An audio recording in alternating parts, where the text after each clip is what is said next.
Okay, great. So, movement development children. Okay.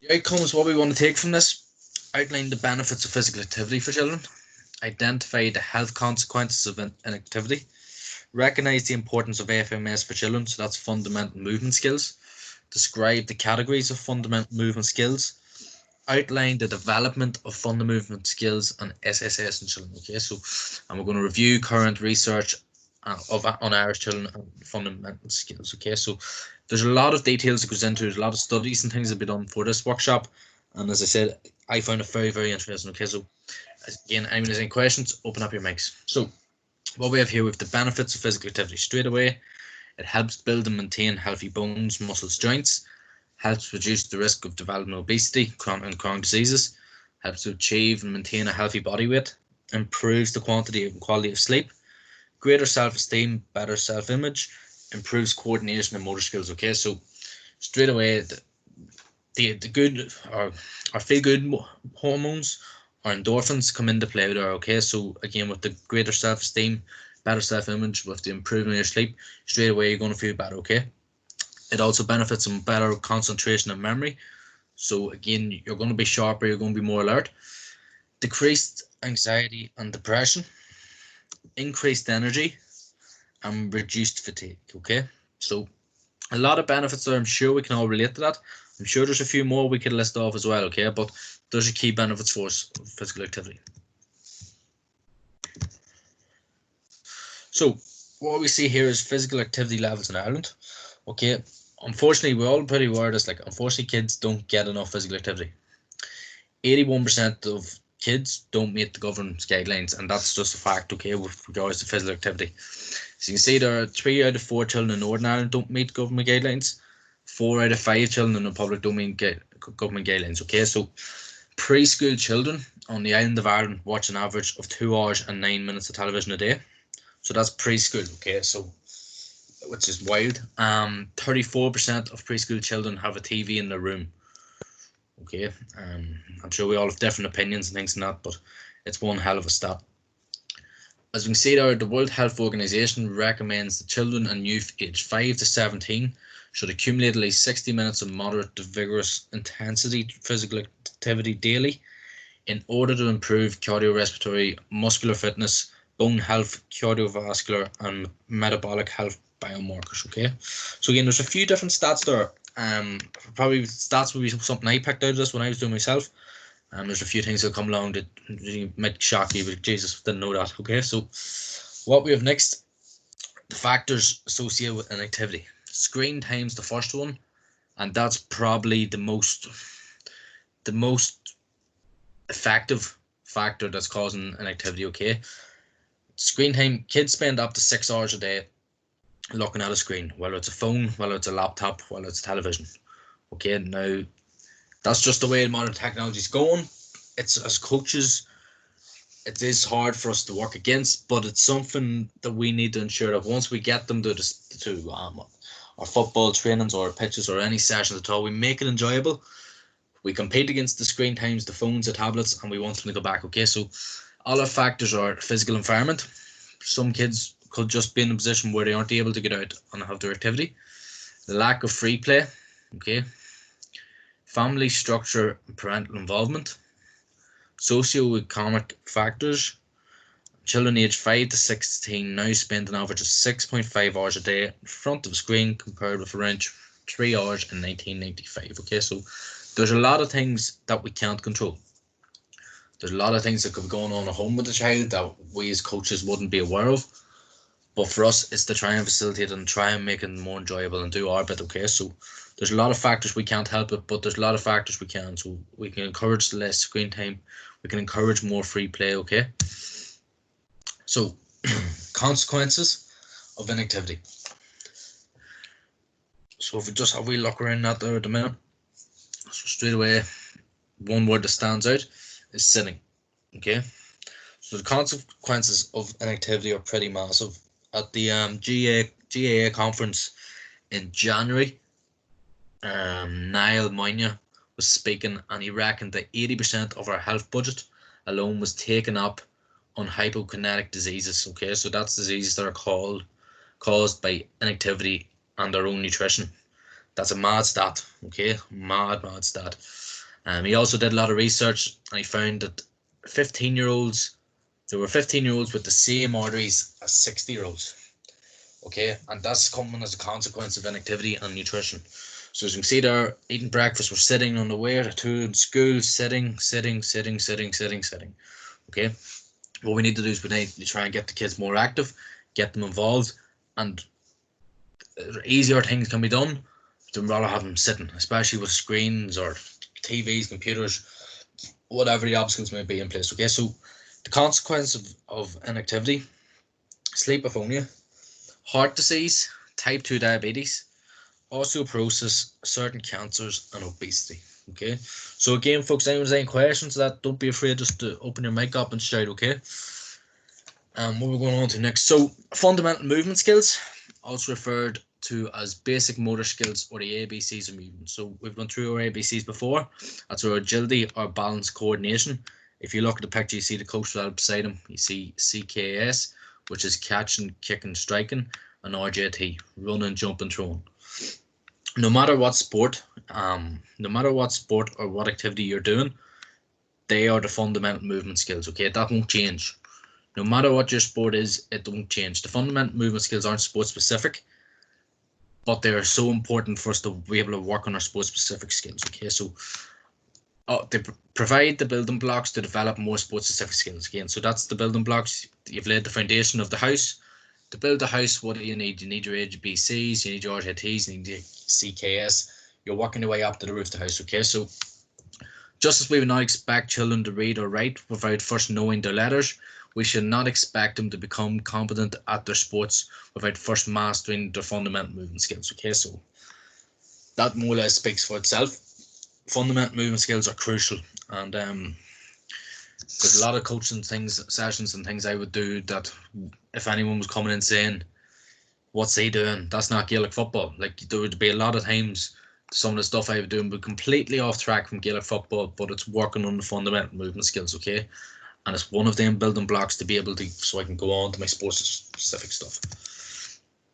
So the importance of fundamental movement skills for children. So again, if we look around there, we have all these different sports, different activities, which all require the fundamental movement skills. Okay, so our agility, our balance, coordination, our running, our jumping, our throwing, our kicking, our catching, and our striking. Okay, so fundamental movement skills provide a foundation for many physical activities, including play, games, dance, sport, and outdoor pursuits. Okay, having these skills is essential so that children can enjoy participation in an active lifestyle, whatever their sport. Okay, and that again speaks for itself. It doesn't matter what the sport is, it's having these skills in place. If you have fundamental movement skills in place, no matter what sport you put your hand to, you're going to be successful at it. Okay, and you look at plenty of people over the years who've gone through different types of sports. If you look at Anthony Tohill, who was part of the Derry team in '93, absolute machine of a player in the midfield or in the middle of the park for Derry. He then tried his hand at Australian rules. Okay, he then went on to have trials with Manchester United after signing for Derry City, and it was a fundamental move. He was able to try different sports. Okay, so what we see here, this is basically our long-term player pathway. Okay, so what we have at the bottom are active sports or fundamental movement skills. Not 5, not 6. Fundamentals. So that's again tying with our physical learning. That's 6 to 8 and 6 to 9. Okay, so within those stages, that's where we want to have our fundamental skills in place. So again, our agility, our balance, our coordination, our running, our kicking and throwing, our catching, our striking. Okay, or run, jump, and throwing. But in those two phases, where we want to get those into place before we move on to the learn to train. Okay, so if the players or the children have mastered those phases between the first two blocks here on our pathway, then we are in such a good position for fundamental sports skills to come into play from the 6-year-olds right up. Okay, so it's very important.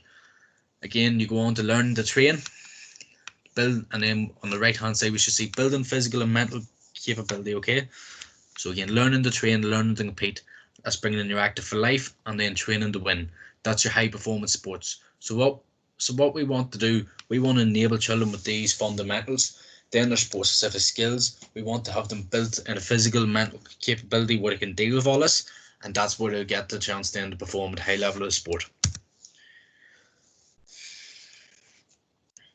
So here you can see we have a number of growth stages. 0 to 3. 0 to 3. So encourage early movement. Okay. 3 to 5. Expand on play and keep it fun. 5 to 8. Increase the focus on fundamental movement side. Fundamental movements. 8 to 12. Introduce more complex skills as kids are ready. Okay, so that's how is the physical literacy developed. Kids develop physical literacy gradually through a variety of structured and unstructured activities. The nature of these activities changes as the child's grow in ability. Okay, so if you look there straight away, you can see the different stages. 1, the hands and knees. Next stage up, we're practicing our throwing ball. 5 to 8, you can see a bit more technique, a bit more coordination in the picture. And then 8 to 12, we're mastering the moves on our skills, okay? What we have now is our fundamental movement skills categories, okay? So just take a wee 30 seconds or so just to have a look through those.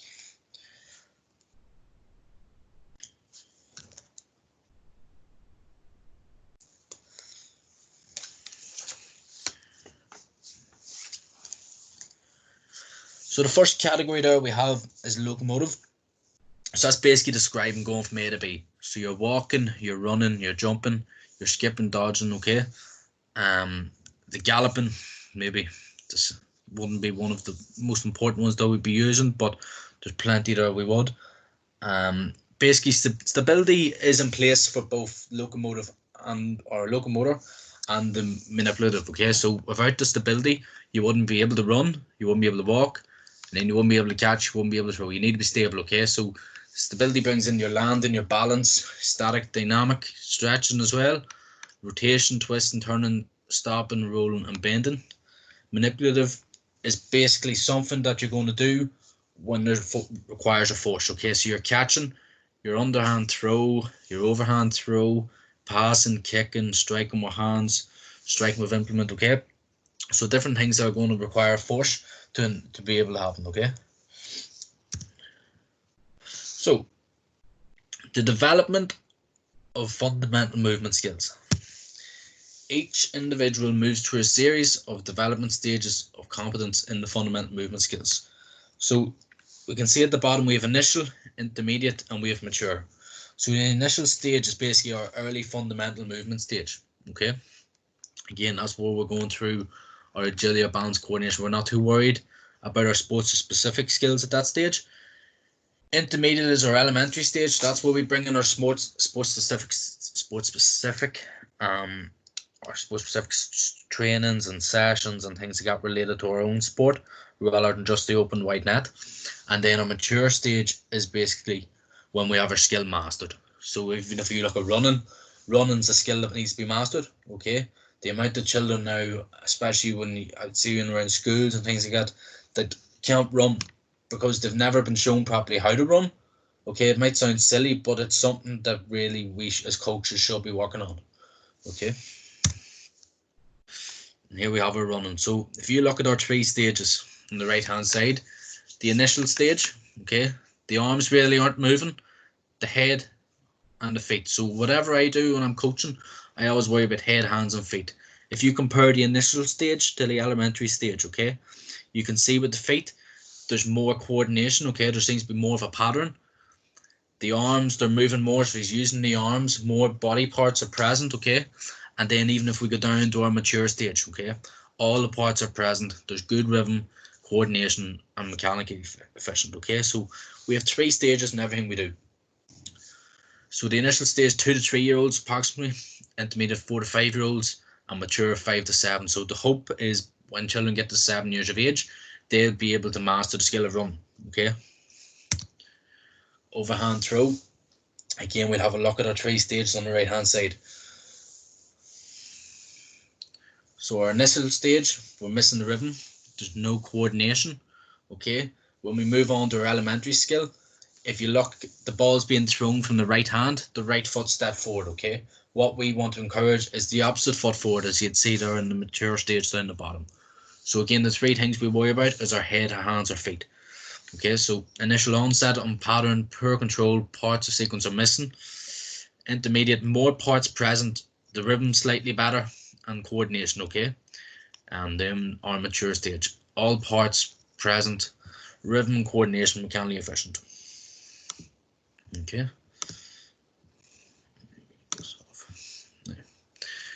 A catching stage. So especially anyone involved with nursery kids or children of a very, very young age, you notice straight away when a child's catching the ball, okay?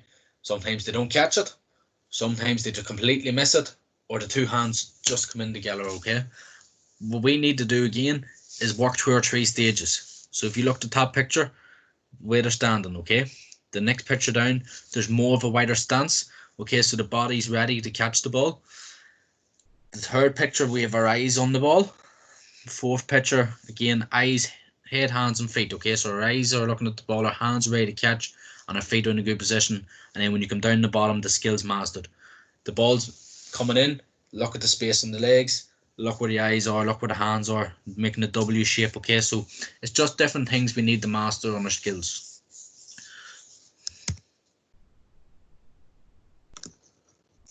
So into our punt kick. Again, we look, I'm sure we've all seen it plenty of times before.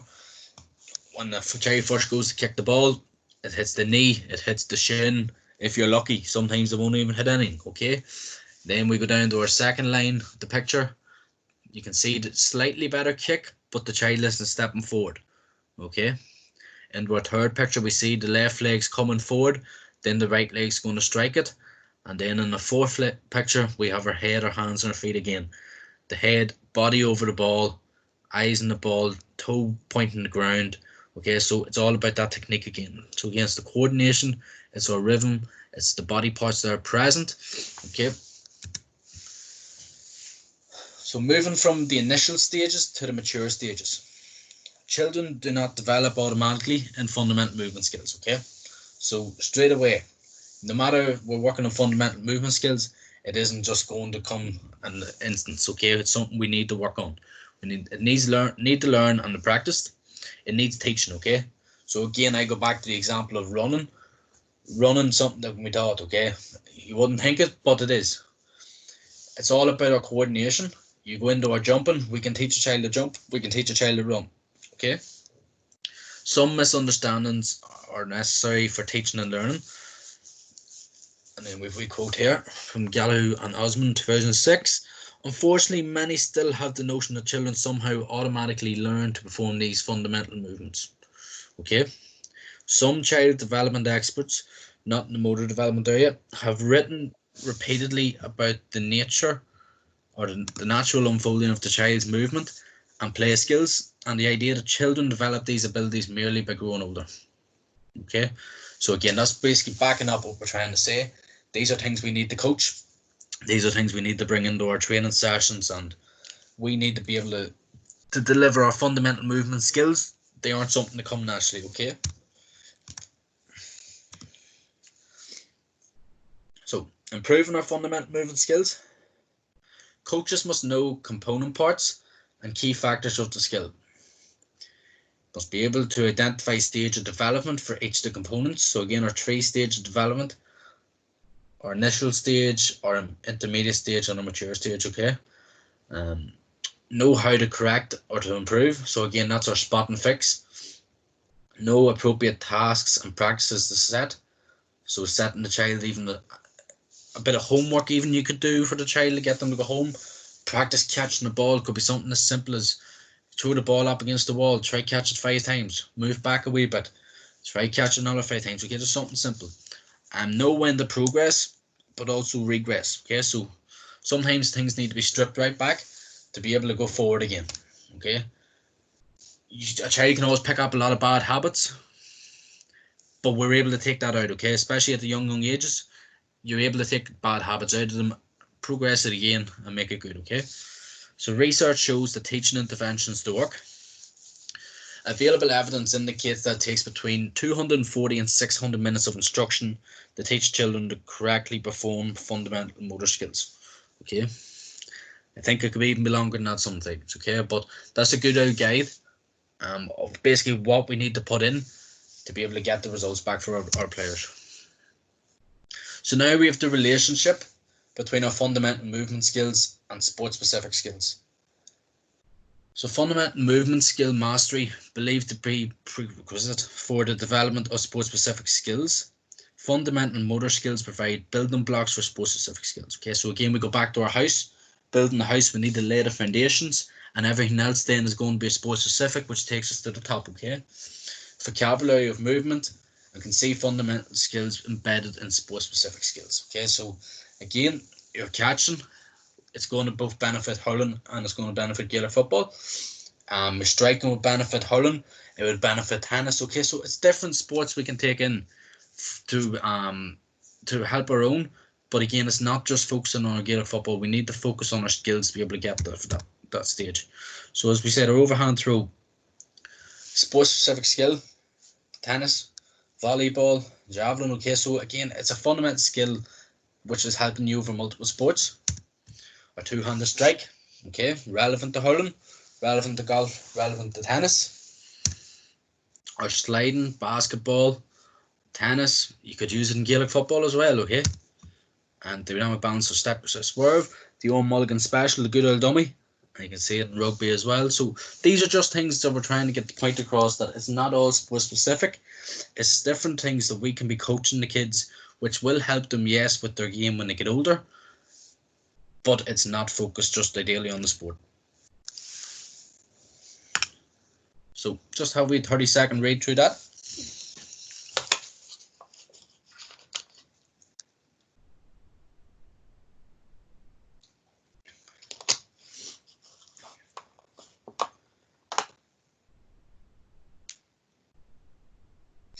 If anyone has any questions so far, fire away there.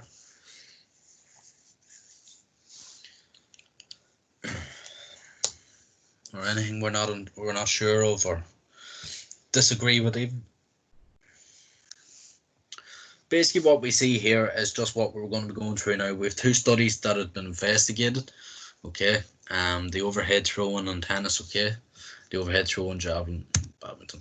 So the findings from this in 1990, 20 females aged 18 to 19 years in the novice tennis class, 2 50-minute sessions for 6 weeks, okay?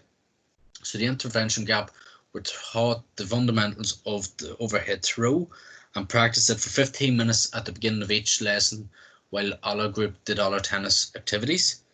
The throw group improved on throw and learned serve to a higher level compared to the non-throw group, okay? So from that practice for 6 weeks, that group worked just on the throwing solely at the start, and you could see them improving. Okay, so the conclusion was supportive learning of the fundamentals of throwing to enhance sport-specific skills. Okay, so without focusing on the tennis, when they just took the throwing or the throwing aside, it automatically helped them when they got back to it. Okay, so again, it is the sport-specific skills aren't not necessarily at that stage when you're coming in as a novice, but it's important to have our fundamental skills to be able to help us to develop, to be able to play our sports. So here we have another one. We had 46 volunteers, 27 male, 19 female, okay, 15-year-olds from 4 schools, all protested on overhand throw with a tennis ball and badminton overhead clear and a javelin throw, okay. So school A practiced the throw, 2 30-minute lessons per week for 6 weeks. School B practiced badminton overhead clear, and School C control normal PE classes. The findings from these, the throw group made significant improvements on throw and also on badminton clear and javelin throw. The badminton practice group made significant improvement on badminton overhead clear, but not on throw or javelin. And the conclusion, support for learning relevant fundamental skill before learning sport specific, okay?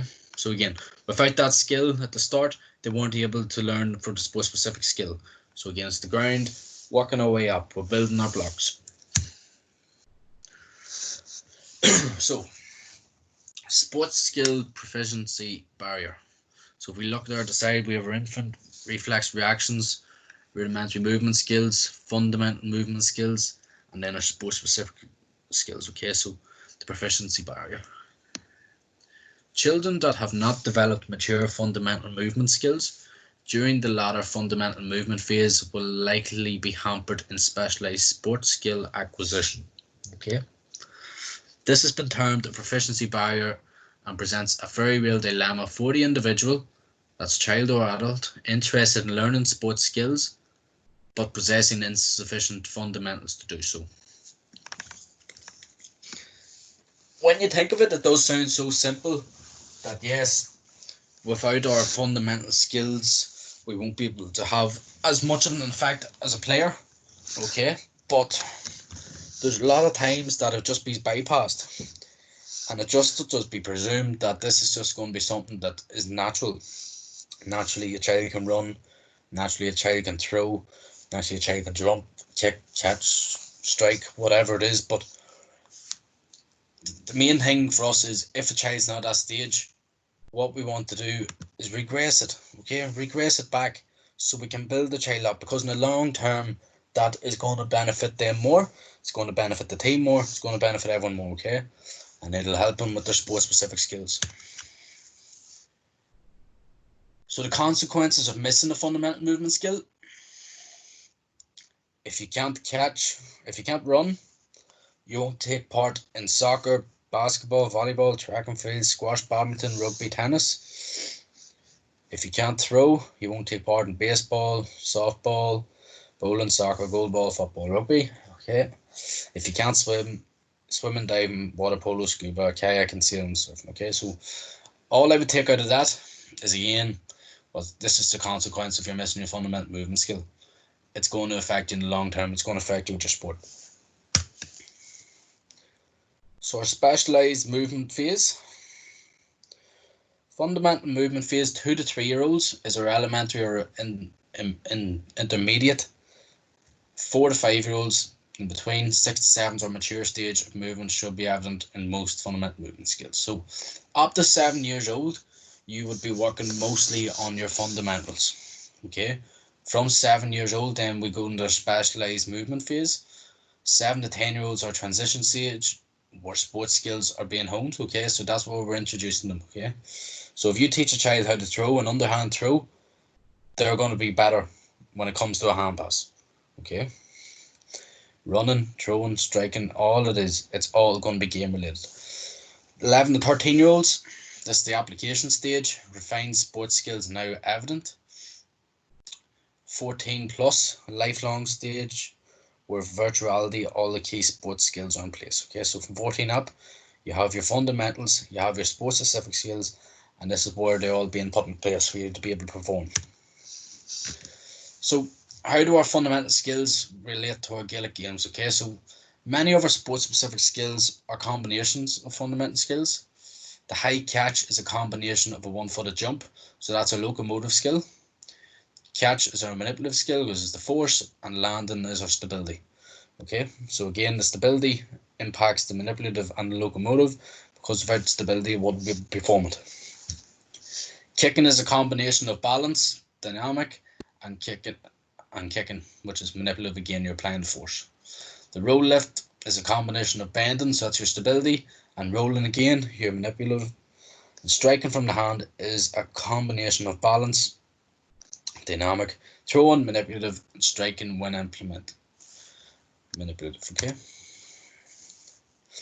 So as I said, folks, I'm not going to be keeping you all night. I just want to go through this with you.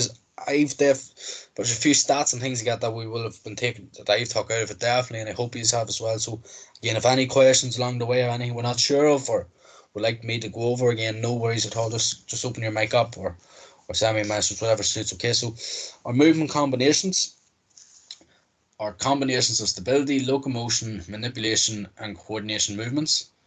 They are introduced after having mastered the basic elements of a single fundamental movement. For example, rather than being content with completing a pass in football, children will want to add to these skills, progress to take a return pass, and then take a score. Okay. As their skills develop, these movement combinations become longer, more complex, and more refined. They become the actions that make up a sport. They become the game or a sport. So current research on fundamental movement skills in Irish children. Okay, so this is very interesting in my opinion. Moving well and well-being. So this is being at all in 2019. Can't say I read it now to be honest with you, but 2,098 kids, 47% of them were girls, 53% of them were boys, and that's between 5 to 12 years of age. Okay, so this was actually taken with Leinster GAA, 44 schools, that's urban and rural. The main findings were mastery or near mastery of skills ranged from 16% for overhand throw to 75.3% for fun, or for run, sorry. Girls scored significantly higher than boys in locomotor and balance subtests, with the boys outperforming the girls in object control skills. Significant increase in fundamental skills proficiency seen up to the age of 10, after which proficiency begins to decline. 78% scored very poor or below average in fundamental movement skills. Low levels of fundamental movement skills exist among Irish primary school children and highlight the need for more programs to focus on developing these fundamental skills at an early age. Okay, so to me there's a lot to take out of that. Firstly, the 78% scored very poor or below. That's a huge stat. The mastery of the skills ranged from 16% for the overhand throw, 75% for a run. When I'm in schools, I'll just give you a bit of my experience. What I tried to do is before I move on to different class, I try to get the teacher to get involved a bit more and to pay a bit of more attention and try and get involved with the actual sessions, because when I'm gone, the kids will have had their 6 weeks or the 4 to 6 weeks of trainings with me once a week where we go through these skills, especially first class and junior infants, senior infants, things like that. But when I'm gone, then what happens? They just go back to the way it was. So what I try to do, and what I would be trying to do at the club and that as well, is trying to encourage mostly the fundamental movement skills at that age and try to have an impact and try to be able to get them to be carried on without me. Okay, so them stats say it all, folks. But for us as coaches, especially at those age groups, we need to work on our fundamental movement skills and push them and push them and push them. Okay, and make it fun while we're doing it. So as we see the percentage of our mastery, near mastery for fundamental movement skills, at the bottoms are overhand throw, 16% mastered it, gallop 19.8. We only use that, okay, but if you look at ones like our vertical jump, they're very relevant to Gaelic football, or two-handed strike, very relevant to hurling. Underhand roll, 37.7. Our running and our catching is very good, okay, so it's their highest, so 75% of that has been mastered, catching 73%, the hop 68.4, okay, but you can see where we have room, okay, for improvement and to work on for our fundamental skills, okay. Again, it might not seem necessary to the sport at the time, but it has an lasting impact that will go on, okay. So intervention, so after those results there's an intervention. It was made up of 3 components. So it was 2 30-minute fundamental skills based class a week. One was led by the coach, the other was led by the teacher, okay? And the coach upskilled the teacher on site. Active learning in the classroom, teacher led physical activity through interactive whiteboard in classroom. That was 5 minutes a day. And number 3, the kids were basically given a bit of homework, simple physical activities with parental involvement at home once a week, 10 minutes. From doing those 3 components, the result improved 25%, okay, on the fundamental movement skills. That's huge, okay. So what we have here, fundamental skills in adolescent youth. So again, it's just another wee findings we have, okay, to just emphasize the importance of our fundamental movement skills and what we should be doing, okay. So 223 people, 55% male, 45% female, okay. So not as many people in this one. It's between 12 and 13 year olds. 9 fundamental movement skills were assessed. So our run, our skip, our horizontal jump, our vertical jump, kick, catch, overhand throw, strike, and stationary dribble. The findings were 11% was scored as either mastery or near mastery for all 9. Okay, so for all of those 9, there was 11% that had scored at either near mastery or mastery. Okay, so they were able to do all fundamental skills. The conclusion was it's alarming that adolescents aged between 12 and 13 years entering the first year of post-primary physical education do not display proficiency across 9 basic movement patterns. This finding indicates that adolescents may have difficult time in making the successful transition towards more advanced skills with the sport-specific stage. Okay, so again, you look at the run, 8% had mastered it, okay? Or 87%. So again, the run's one of our highest ones. Whereas we look at our skip and things like that, it slightly changes. But our summary basically of what we've gone through. So I know this one's been top on heavy, folks. I know compared to our last few workshops, we had a lot more videos and activities and things like that. But this is one we really I just wanted to get the points across to you and hope everyone took a thing or two. As I said again, if anyone has any questions or that, don't be afraid to open up your mic and throw it in, okay? So just to give us a summary, physical activity is vital for a child's development. It lays the foundation for a healthy and active life. There are serious health and social consequences of inactivity. The ability to perform fundamental movement skills is very important for general health, but also it is viewed as precursor for the performance of sport-specific skills. Failure to develop fundamental skills may lead to a sports proficiency barrier. One of the main reasons for dropout in youth sport is they are not competent in skills. Okay, so that's a huge statement in itself. Current research on Irish children and fundamental skills indicates that low levels of fundamental skills proficiency exists among primary school children and highlight the need for more programs to focus on developing these fundamental skills at an early age. Okay, so again, folks, I said at the start I wasn't going to keep everyone too long, so 38 minutes, roughly 38 or 30 minutes to 45 minutes that would usually go on for. Okay, so thanks everyone for coming on again. This is week 3 of our webinars. And we'll probably do another one maybe next week or the week after, but definitely within the 2 weeks. If anyone has any suggestions or anything at all that they would consider, would like me to even run a workshop on or do something along those lines, honest, just give me an email or a phone call or whatever suits, okay? But again, thanks everyone for coming along. I'll stay on for another few minutes if anyone has any questions, okay? No bother at all, Connor. Thanks for that, man. Good to No get the problem. refresher. Have a good evening. Thanks, Connor. Thanks. Thanks very much, Thanks, Connor. Connor. Thank you very much. Thank you. Yeah. Thanks, Connor. Thanks.